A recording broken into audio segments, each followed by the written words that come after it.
So thank you all for coming. As the credits continue to roll, if people have questions or comments, I know that your time is probably pretty valuable. Want to go ahead and get started? Who's the first?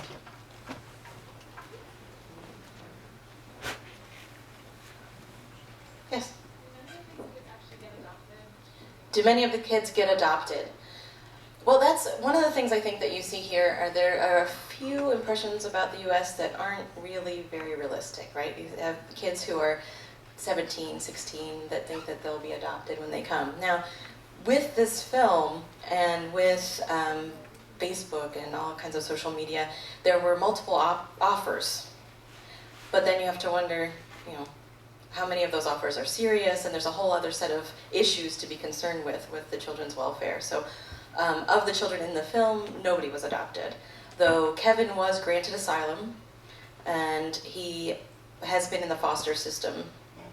So he's getting closer and closer to an age where he'd be on his own, and in some sense, it's, I guess, a victory. He is here, and he is here legally with documentation and everything that he needs, and some of that did come about from the film, in that when he was in trouble and he called Rebecca called someone else who volunteered to take the case, right? And most immigration attorneys won't even touch most of these cases, and the kids can't afford the attorneys that would even go and represent them in court to even get asylum, even if they're eligible for that. So Kevin's very much exceptional in that sense. But he's had some different behavioral issues and different things that he never dealt with from home, as you might imagine, from what you saw here. And so when I spoke with Rebecca last week, she said he's one of these cases where the U.S. isn't always the answer. There are other things that need fixed. There are other problems. So a lot of times there are unrealistic expectations about what people might find when they come. I saw a hand over here. Yes? Okay.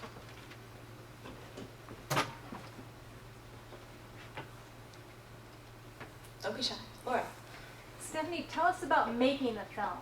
Okay. How did you find these kids? Did you look at a lot of different kids? How did you figure out which ones to choose, and then what kind of narrative to tell? That's a lot of questions in one. How was the film made, basically, and how did we find subjects? Rebecca started on the project in 2003, and her original concept for the film was a little different from what you see here. She was very much interested in the separation of families. So the idea of Which Way Home was about children looking for their families, their fathers, their mothers who had crossed and that they had been separated from for years in some cases. And you see some of that. There are some kids that are looking for their families that have been, especially their fathers that have been working in the U.S. How did we find subjects, and what happened is over time, one of the biggest problems with making the film was funding. So we would find subjects and then run out of money and then lose those subjects. And when making a documentary, there's over 200 hours of footage that was shot from 2003 to 2009 to come up with a 90-minute film. And what you have to do as you're shooting, you shoot, and then the story comes. They say, well, what do we have? Because essentially what happened was Kevin and Fito were going to be sort of side narratives, and they became the film, in part because, again, funding was out. HBO said, where's the film? All right, what do we have? Here's the film. So some of that and some of the decision about who the subjects would be had to do with children who were willing to talk, for whom permissions could be secured from a representative or family member, who could also be then, in this case, followed to tell a story. It's one thing to have the talking head, but Rebecca wanted more of a verite style and less interview and more, let's see what's happening. Let you see what's happening. So the decision of who to include here was who could make the best story and have a narrative arc and make it into a film. I know there's a lot more to your question, and I haven't answered it all, but what part would you like to go in? Which direction should we take it? Yes?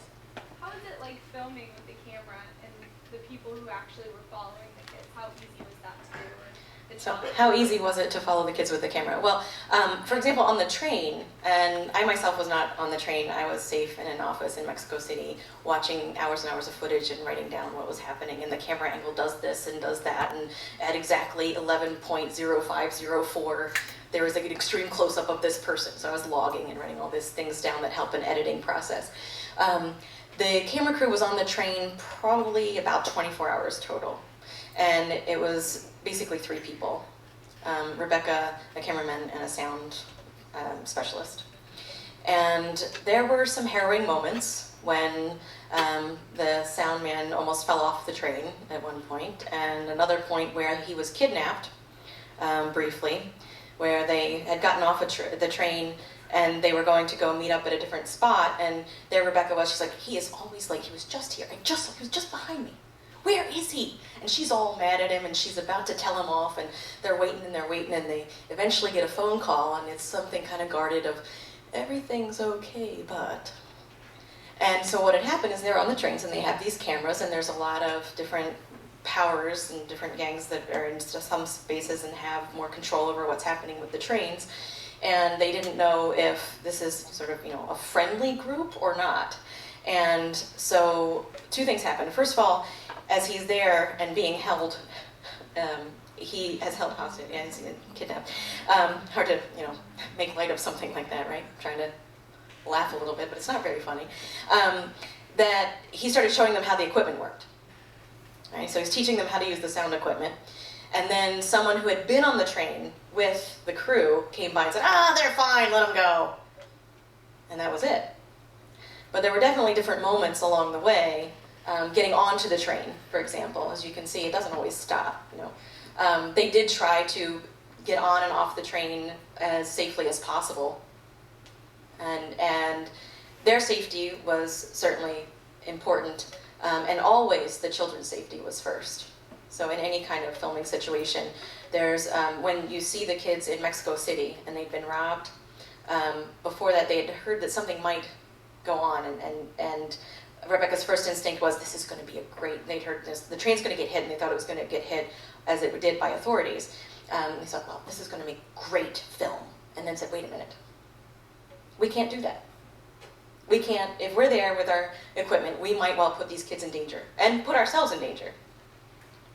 And said, well, what if we gave them cameras? Well, no, because that might make them targets in some way. The kids are more important, and the crew safety is more important than something that might look good on a screen. So those were some of those decisions. But there's some scenes along where the camera is alongside the train, and that's some equipment that I think it was Eric that came up with, that it's sort of almost like a little helicopter looking thing for the camera. I never saw it in person myself, but there's nobody like hanging on the side of the train for those shots. There's rigs and different things that help the camera get where it was. Can you speak to how, like, the process of somebody coming from Honduras, like, all the way to Columbus or something like that? It's obviously not all by train, so... No, some of it's on foot. Okay. Is there ever a spot where maybe somebody stops to work? Sure. Maybe in Texas and then... Oh, sure. The question was if I could speak to the journey. And you saw, I think, a decent representation of at least what happens sometimes. And when you saw some of the shelters, there are people who stop and they work and they earn a little bit more money and then they keep going. One of the things that ends up happening is a lot of people get stuck in Mexico on the southern border in Tapachula. You see the city of Tapachula there. It was, correct me if I'm wrong with the date, 2005? Was it Hurricane Mitch that went through and wiped out the trains down through there? So that now people walk, it's several days walk from Tapachula to where you can get the train in Arriaga. So that's part of the journey. But even going back further than that, crossing home countries, it can be bus, it can be walking. That particular train doesn't go down further. There's rivers to cross. So people cross all different ways, and parts of the journey are very different for different people. And one of the things you see in Tapachula, there is a film called Bajo Tacana, which looks at a lot of the women from Central America that get stuck in Tapachula and end up entering the sex trade to try to make enough money to keep going on their journey, and some never continue along their way. But there's different kinds of jobs, sure, that people might stop and work to then move forward. I don't know if that fully answers your question. I guess I'm a little bit more concerned with after they're in the United States. Okay. Then what's the process of disbursement from there? Again, it varies. It depends on how people have decided to come, whether it's, some coyotes take different paths, and there's actually a lot of, I'm going to call them safe houses, but they're not really safe houses. One of the things that's been happening more and more frequently would be another kind of kidnapping that can occur where the people who have crossed are then held in captivity until their relatives are reached for more money. So that's one of the things, and there's a lot of those in Arizona and a lot of along the border. It was surprising when I started learning about some of these holding areas. But then there's other people, depending on some of the kids that you run across don't know entirely how to get where they're going. Some have relatives, or some will say it's a relative and it's not somebody that they actually know. Of the adults, there's usually some sort of network that helps them. There's a really a lot to answer your question, and I don't know all of the intricacies because so many people travel so many different ways. But it is common to say, okay, I'm going to go to meet this relative or this person in this area and end up working somewhere else to try to get there. Is that what you were concerned about? Thank you. Yes. So, I guess, a couple questions. What was the purpose in making this film, and specifically, what's the purpose for an American audience? Okay. And what can we take away from this? Because we don't really interact with too many illegal migrants, or at least we don't know them.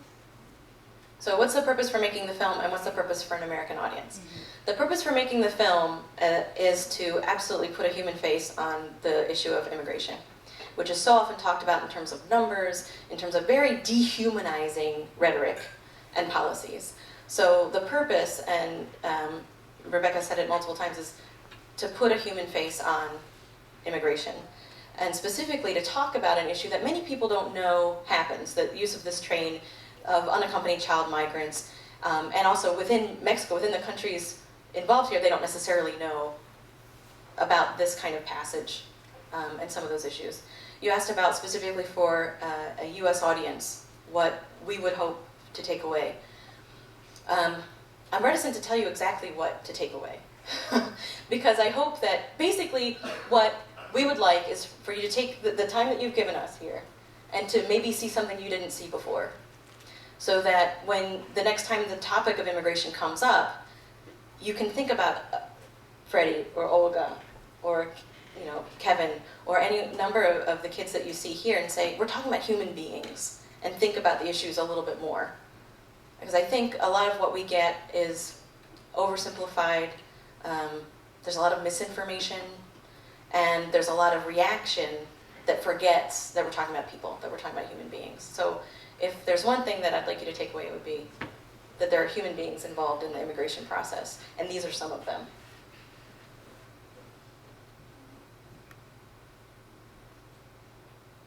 Yes? You said that immigration judges are trying to do this now. Mm-hmm. How did that happen? That is something that Rebecca has made contact with a variety of different outreach groups, and one of them being the Center for, I always get the precise name wrong, and I apologize, and it's even going to be recorded, and people will know forever that I can't get this name right. It's the Center for Immigration and Child Refugees, and they have helped to advocate so that the people, because many times for the people in the justice system aren't aware of the background, the backstory. And so to help and say, look, these are why some of these children are making these decisions, and this is what they're going through, so that there is some sense of the backstory before someone steps into a courtroom. So it's taken 3 years of trying to get this used as an educational kind of tool, and it has worked. And it's also been used, Margarita Zavala, who's the First Lady of Mexico, has very much promoted the film because one of her big issues is child welfare. And so she also uses this film in Mexico for outreach. And I don't know that her influence had anything to do with it working here, but there are different people in the administration that work with immigration that have also seen the film and have wanted to use it not just so that, I'm going back to tying in this American audience question, that folks like you might know a little bit more about what's going on, that people in our justice system might know about what's going on, but people in the sending countries would know more about what's going on. And the issue of how do we work specific, not just with, I think we need to think in broad terms about immigration, but what about children specifically? And how might that be different in some ways? Yes? I'm just curious if you've done a movie showing like this in Mexico that you've been present at, and how the reaction of the crowd is compared to the movie. Sure, the question is if I've done a Q&A or a screening of the film in Mexico, and yes, I was present specifically at the Morelia Film Festival. Excuse me, this was, I guess, 2 years ago now. And it's been very well received. There are a couple of things that are similar, but some of the differences might speak kind of loudly. One being, folks saying, I didn't know that was happening. Even though the train, or some folks from Mexico City saying, I live in the city, I didn't even know the train came through here, let alone with children coming through. Other things, one of the things I hear here are, how can parents let their kids do this? That wasn't a question in Mexico. And that doesn't mean that Mexican parents are bad parents somehow.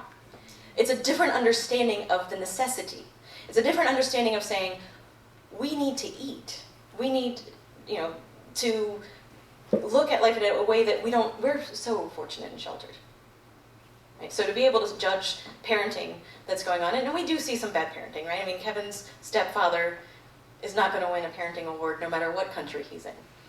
But the idea of why would a parent even encourage a child to make that journey and take those risks wasn't the kind of question that was asked. Because there was a different kind of understanding about need. And desire. There is the dream, right? There's the dream of something better for yourself and your kids and for your family. And I have a different reaction now that I have kids, because when I first started working on this film, I didn't, and now I have a 3-year-old and a 4.5-month-old, and when I see the scene with the infant, and I think about what that mother had decided to do for her child. And I live in Alma, Michigan now, and have recently started doing some outreach work with some of the migrant worker camps.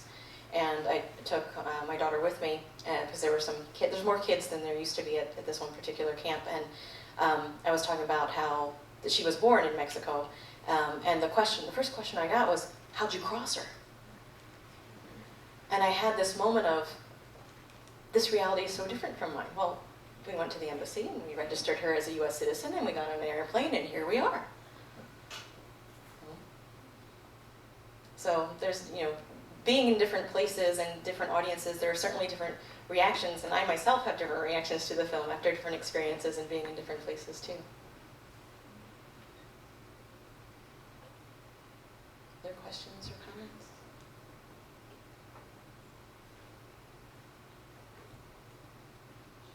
Yes? Are there any other documentaries or films you recommend that go along with this theme, like any other documentaries that have been made on the subject? Sure. Do you have time? Documentary specifically, I already mentioned Bajo el Tacaná. This is, Isabel Baracat made this film, and it's really interesting because it has an online component, it has the documentary, and then it also has the script of the interviews with all of the women. If you email me, I can give you more information. My email is simply slaughter@alma.edu if anyone wants to contact me. Or if you find that you have other questions and you would like to ask the director, if you go to the website for the film, which is www.whichwayhome.net, she does answer the emails with the questions and things that are posted there. So if you have anything that you want to know that occurs to you after this, or that I didn't explain to your satisfaction, or just something you think that she could answer better than I could, she will answer it there. So Isabel Baracat's Bajo el Tacaná. There's De Nadie, Tin Diordanal, if I'm going to pronounce his name wrong probably, was one of the first times I learned about the train. It also deals with the train. And the film that impacted me quite a lot, and it won at Sundance, I think it was the audience prize at Sundance. Those are the first of a couple of, there's more, but those are the first of a couple of documentaries that come to mind. And are you interested in fiction film as well? Sure. because there's a couple of films that this film has been compared with. If anybody has seen Sin Nombre, right? This is Cary Fukunaga did this film, Sin Nombre, and it's a fiction film that looks at the train, but it also very much ties in gang activity, Mara Salvatrucha, and has the immigration as part of that story, that narrative arc. And there's also Bajo la misma luna, Under the Same Moon. I don't know if anyone's familiar with that one. It's a kind of a heartwarming story. It's been criticized by some of the film scholars in Mexico because it's a little bit maybe too upbeat. But when you think about the audience it's meant for, I kind of think it's meant for a US audience, not so much for a Mexican audience, so that we might understand a little bit of the journey in a way that we'll walk out thinking and not completely just torn apart when we leave. Though I think it's a sweet story, really. Those are a few. There's many more, but those are some of the first ones that come to mind. One of the ones I like a lot that deals with immigration in a very different way is a film called Sleep Dealer. And this film is science fiction, and it's one of the few science fiction films that you see coming out of Mexico. And it imagines that the border is closed between Mexico and the US, but that the labor still crosses. And the director, and his name's skipping my mind, Alex Rivera had done, in 1993, I think it was, a short film called Cibraceros, or Cyber Braceros, where he did like a promotional video saying, imagine that the labor crossed the border, but without those pesky humans that might want rights and things like that. And so this is the next step for that, this film, Sleep Dealer, where people go to the border, they go to Tijuana, they go to Ciudad Juarez, not because they want to cross physically, but because there are these factories and they can plug in, sort of like the Matrix. And so you could be standing in Mexico, but taking care of kids in Los Angeles, or doing construction work in New York, or waiting tables in San Francisco. And it's got a lot of different, really interesting topics. So that's a good one, I think, too. Yes? How prevalent are the beta? The beta is really interesting to me, since the Grupos Beta is a Mexican government organization, and they are there not to enforce immigration, but to aid migrants, regardless of their documented status. That is their job, and you saw them there, and kind of like the cartoon, like super beta there, right? How prevalent are they? I'm not sure. I couldn't give you numbers to see how often, but you could see the reaction of how many people are like, yay, it's Grupos Beta, they're here, they're gonna help. It's very different for us to look at that because, you know, we have different states that are trying to criminalize giving water to migrants and putting the person that gives the water in jail. And here we have an arm of the Mexican government saying, okay, you're here and you're undocumented, but you have rights to know about your rights, and you have the right to first aid, and you have the right to not suffer if you're along the way and you need some help. So I'm kind of impressed by the Grupos Beta, really. Other questions or comments?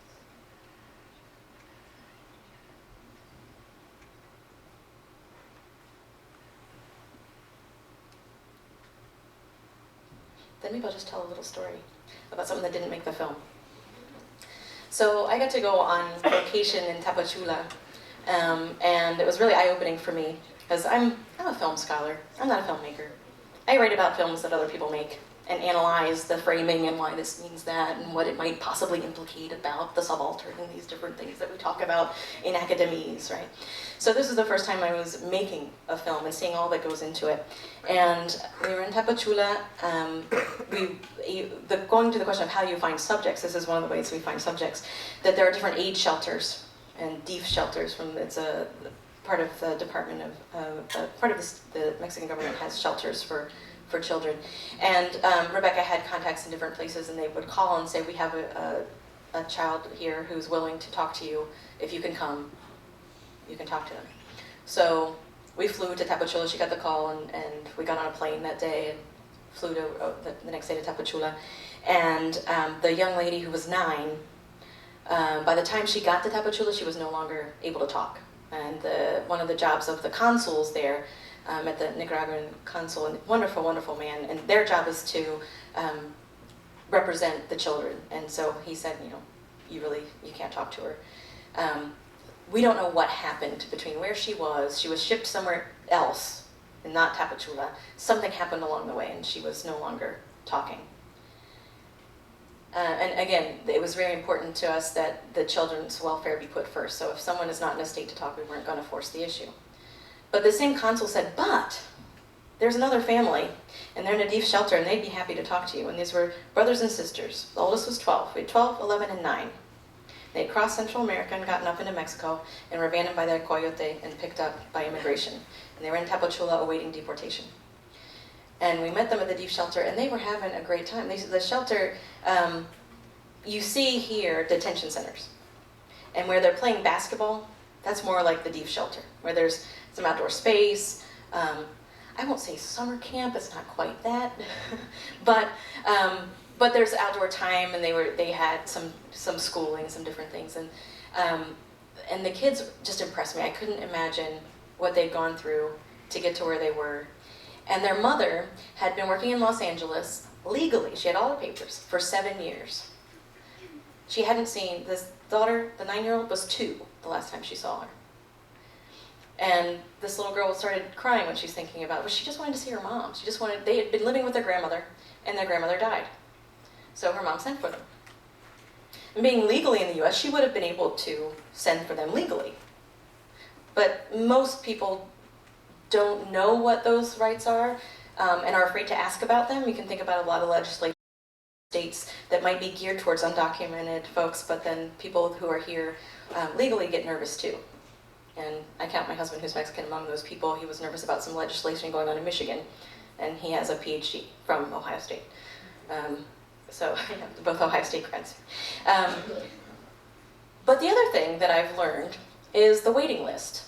That I looked at the visa bulletin for October, and for someone with a green card who wants to bring an immediate family member, a child, a minor child, or a spouse, they're reviewing applications today from 2008. If my child were in another country and had no one to care for her, I think I'd find other ways too. Not to mention the cost and the expense. For my husband's green card, it cost us, I think, if you total everything, close to $4,000 in 3 years. And we're at the top of the list. Now, part of the reason it took so long is because of the visa he had here. He had to go back to Mexico before he could come here, and that's part of it. We're really at the top of the list. And in Mexico, there's only one place you can go, unless it's changed recently, for your green card interview, and that is Ciudad Juarez. Has anybody heard much about Ciudad Juarez these days? It is. The consulate, the U.S. consulate has allowed consular members to send their families home. It's the middle of the drug war. I'm not someone who likes to be a fearmonger about Mexico, but I'm nervous about Ciudad Juarez. And I was nervous when we went, and that was 2008. And I thought, I'm going to do research. I researched the border. I'm going to go. I'm going to see this. I'm going to see that. I stayed in the hotel. And to get to Ciudad Juarez from Mexico City, you're either talking, how many hours is that on a bus? 24-ish? Like 18 now. 18, oh, only 18, okay. Or a flight. And we were there for about a week because you need to go through a couple different medical exams. And my husband had to have some inoculations that he'd already had, but he didn't have the right paperwork, so they vaccinated him again. But you can say no. But then you can't really get your paperwork processed. And it's about $200 vaccine. I mean, all these things go on. And then you have the interview. And for the people who had to take off work, there were people staying at the same hotel, a young man who'd been there for a couple of weeks, hoping and waiting that he would have some sort of clemency for the fact that he had crossed without papers but went back to wait in line, hoping. Don't know what happened there. There's these different hopes for what things might happen. But all that to say that without wanting to falsely compare myself to the kids in this movie, because our situations are extremely different, it's not an easy system. And it's not easy if you want to get your kids here, especially even if, let's put it that way, even if you have the right paperwork, it's not easy. If you want to bring an adult child, and you are a U.S. citizen and you want to bring an adult child from Mexico, they're processing paperwork from 1993, according to the State Department visa bulletin for October of this year. That's why some people don't wait.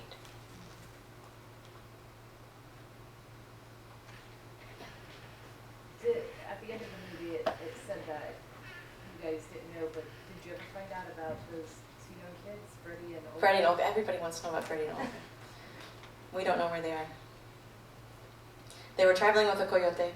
Because there's inevitably somebody asks about Freddy and Olga. Olga gets you, doesn't she? You see this little girl and the hope that she has and that she just wants to see her mom. And I've had people ask, how could you let her get on that train? And my cop-out answer was, I wasn't there. But when I talked to Rebecca about it, she's very clear on what her job was. Her job is to document what's going on and get the story out so that many people can hear and benefit from the experience. She's not a humanitarian worker. She's not there as an activist in that sense. She's a filmmaker, and that there's a line between filming and becoming that other kind of activist. That said, whenever you're there with a camera, you affect what's happening. You can't help it. But to go and observe and to get the story out. She also said that in some cases, it was more dangerous to interfere. You know, if this young lady's traveling with a coyote, you know, sometimes some of the coyotes are involved with organized crime, and it could have been more dangerous for the child as well as for the crew. And she also said, who am I to decide if this child should make this journey or not? It's not up to me. And that sometimes is interesting. People think, well, you know, we are talking about minors, we are talking about children. As an adult, do you have a responsibility to step in and do something? And she said if there were any situations where a child was in imminent danger, they would have taken some sort of action, at the very least, called authorities or brought someone in that they thought could help and intervene on their behalf. But to make sure, I'm sorry, I got distracted. Did I completely answer the last question? That's okay. I was wondering about Olga. I didn't see the coyote in the right. No. And there's no mention of traveling with the coyote. Correct. Could that be a little misleading? Because there's the impression that she's traveling by herself on the mountain. Okay, the question is, since we don't see the coyote and there's no mention of her traveling with a coyote, are we misleading people by not saying that because it seems that she's traveling all by herself? I can see that impression. The coyote did not want to be filmed. We did not film the coyote. So there's that. I mean, could there have been an editorial decision made to put up an intertitle saying, Olga, like this many children, is traveling actually with a coyote? The sense with unaccompanied child migrants is that we're not thinking of the coyote as someone that is accompanying them as a guardian or as a parent or as a relative. Could that be misleading? I could see where you could take that away.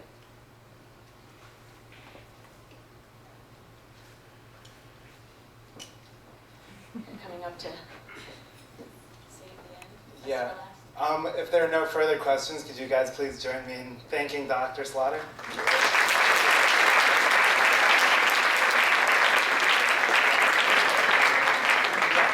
I just wanted to thank you all again. It's been an honor and a privilege to come back to my alma mater and to be able to be a part of the screening here. So it's a very special place for this to happen. Thank you all for giving some time this evening. Muchísimas gracias.